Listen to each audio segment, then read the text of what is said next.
बाबा, इस तंगहाली की जिंदगी से मैं परेशान हो चुका हूँ। मेरे अपने ही भाइयों ने मेरे साथ धोखा किया और मैं उनसे बदला लिए बिना नहीं छोड़ूंगा। अगर किसी को रास्ते से हटाना है तो इसमें भूरी डायन ही तेरी मदद कर सकती है। भूरी डायन? वो कौन है? और अगर वो डायन है तो मेरा काम क्यों करेगी? भूरी डायन जंगल में एक बरगद के पेड़ के अंदर कैद है। अगर कोई इंसान अमावस्या की रात उस पेड़ के पास जाकर उसको किसी इंसान को खत्म करने के लिए पुकार लगाए तो वो बाहर जरूर आएगी। लेकिन बाबा, अगर उसने बाहर आकर मुझ पे ही हमला कर दिया तो? अभी वो बंधन मुक्त नहीं है। जो इंसान उसको पुकारता है वो उस पर हमला नहीं कर सकती। तुम जिस इंसान को मरवाना चाहते हो उसकी कोई भी एक चीज लेकर अमावस्या की रात को उस पेड़ के पास जाना और कहना, भूरी डायन आना, और इस चीज के मालिक को अपना शिकार बनाना। उसके बाद अगली पूर्णमासी की रात भूरी डायन आएगी और उस इंसान को अपने साथ लेकर चली जाएगी। ये सुनकर नीलेश खुश हो गया। एक बात ध्यान में रखना, भूरी डायन को सिर्फ एक ही इंसान को गायब करने के लिए पुकारना। अगर एक से ज्यादा भेंट चढ़ाई तो बहुत ही बुरा होगा। मैं ध्यान रखूंगा बाबा। भूरी डायन आना और जिसका ये पेन है उसको अपना शिकार बनाना। उसने इसी तरह 3 बार कहा।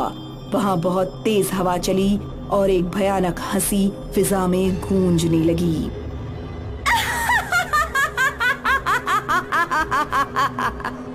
जिसको सुनकर नीलेश डर गया और उस पेन को पेड़ के पास फेंक कर भाग गया। तभी वो पेन अपने आप उड़कर पेड़ की कोख में चला गया। अगली रात महेश डाइनिंग हॉल में बैठा हुआ अपने परिवार के साथ डिनर कर रहा था।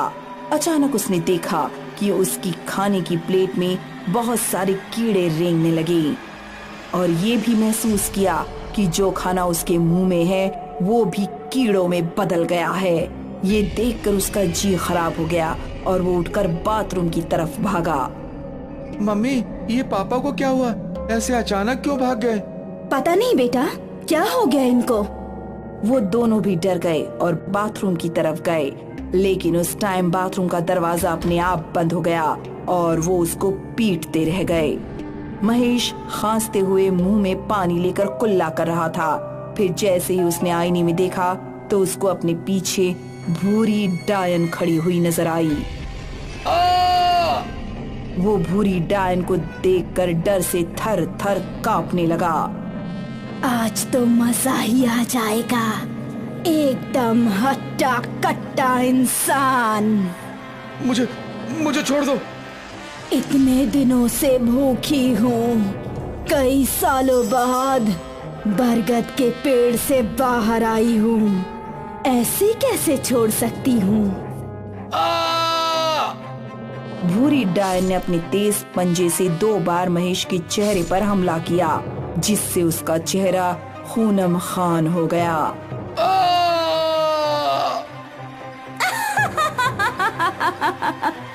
उसने भयानक हंसी हंसते हुए महेश का गला पकड़ा और फिर कोई मंत्र पढ़ा। तभी महेश और वो दोनों गायब हो गए और उसकी भयानक हंसी घर में गूंजती रह गई।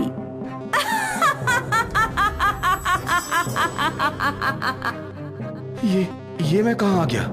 चुप हो जा, बस अब सब्र नहीं होता। अब मुझे मेरी भूख शांत करने दे।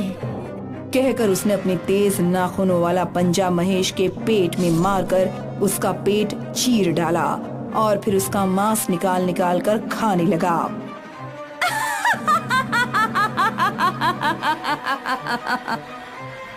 नीलेश अघोरी की बात को नजरअंदाज करके अगली अमावस्या फिर से उसी पेड़ के पास पहुंच गया।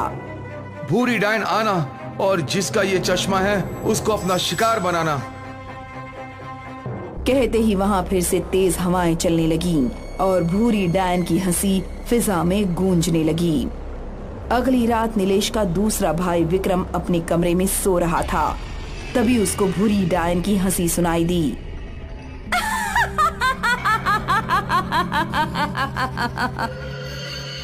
जिसको सुनकर वो और उसकी बीवी दोनों जाग उठे और भूरी डायन को देखकर चिल्ला पड़े। भूरी डायन विक्रम के सीने पर चढ़ बैठी और भयानक आवाज करते हुए उसने उसके चेहरे पर अपने नाखून मारकर उसको लहूलुहान कर डाला और फिर उसको लेकर गायब हो गई।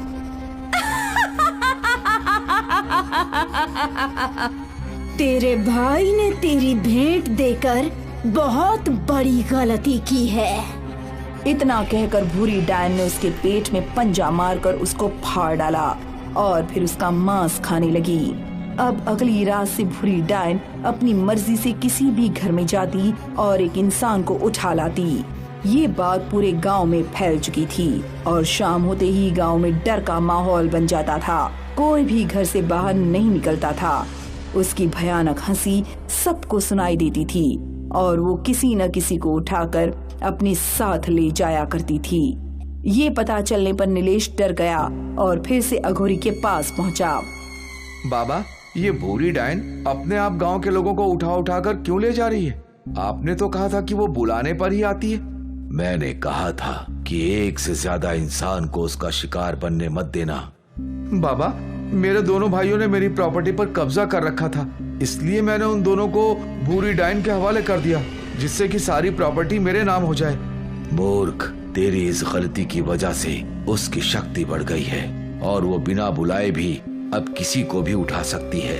इसलिए मैंने कहा था कि एक से ज्यादा इंसानों की भेंट उसको मत चढ़ाना। तो बाबा, अब हम क्या कर सकते हैं? क्या वो कभी वापस नहीं जा सकती? हो सकता है, लेकिन ये काम अगली अमावस्या से पहले करना पड़ेगा। अगर अगली अमावस्या तक ऐसा नहीं किया गया तो वो उस पेड़ से हमेशा के लिए बंधन मुक्त हो जाएगी और सभी गांव वालों को अपनी मर्जी से उठा उठा कर ले जाया करेगी। बाबा, मुझे बताइए कि क्या करना है? ये एक सिद्ध किया हुआ चांदी का चाकू है। अगर अगली अमावस्या से पहले उसके सीने में ये चाकू मार दिया जाए तो वो फिर से उस पेड़ के अंदर कैद हो जाएगी। मैं आज ही उसको खत्म कर दूंगा। तुम नहीं, अगर कोई भी ऐसा कर सकता तो मैं ही उसको खत्म कर देता। ये काम सिर्फ एक मांगलिक औरत के हाथों ही किया जा सकता है। ये सुनकर नीलेश को सोचने लगता है और फिर कहता है, बाबा, मेरी बीवी भी एक मांगली औरत है, लेकिन भूरी डायन को चाकू मारना इतना आसान होगा क्या? वो मेरी बीवी को भी तो मार सकती है। उसकी फिक्र मत करो, वो एक मांगलिक औरत को कभी नहीं मार सकती। सुनकर नीलेश तेजी से घर पहुंचा और अपनी बीवी अवंतिका को सब कुछ बता दिया। आपकी वजह से ये गांव इतने बड़े खतरे में पड़ गया। अब अगर भूरी डायन को खत्म करने में मेरी जान भी चली जाए तो मैं पीछे नहीं हट सकती। अगली रात अवंतिका उसी बरगद के पेड़ के पास खड़ी थी। नीलेश भी हाथ में चाकू लिए एक तरफ छिपा हुआ था। भूरी डायन, आओ और मुझे अपना शिकार बनाओ। उसके डर का इस टाइम ठिकाना नहीं था। तेज हवाओं में बरगद के पेड़ के नीचे खड़ी वो कांपते हुए होठों से ये बात बार बार दोहरा रही थी। कौन है तू जो कि खुद ब खुद यहाँ मरने चली आई है? मैं मेरे पति से खुश नहीं हूँ। तुम बस मुझे अपना शिकार बना लो, मैं जीना नहीं चाहती। इतना सुनते ही भूरी डायन हंसने लगी और उसकी तरफ बढ़ी। उसने जैसे ही अवंतिका के पेट में अपना पंजा मारा, उसको बहुत तेज झटका लगा और वो पीछे हट गई। ये कैसे हो सकता है? कौन है तू? सुनकर अवंतिका ने नीलेश को आवाज लगाई, नीलेश, चाकू फेंको। नीलेश ने अपने हाथ में पकड़ा हुआ सिद्ध चाकू उसकी तरफ फेंक दिया और अवंतिका ने उसको उठा लिया। तो जैसे ही भूरी डायन ने उसको मारने के लिए फिर से उस पर हमला किया, अवंतिका ने चाकू उसके सीने में मार दिया।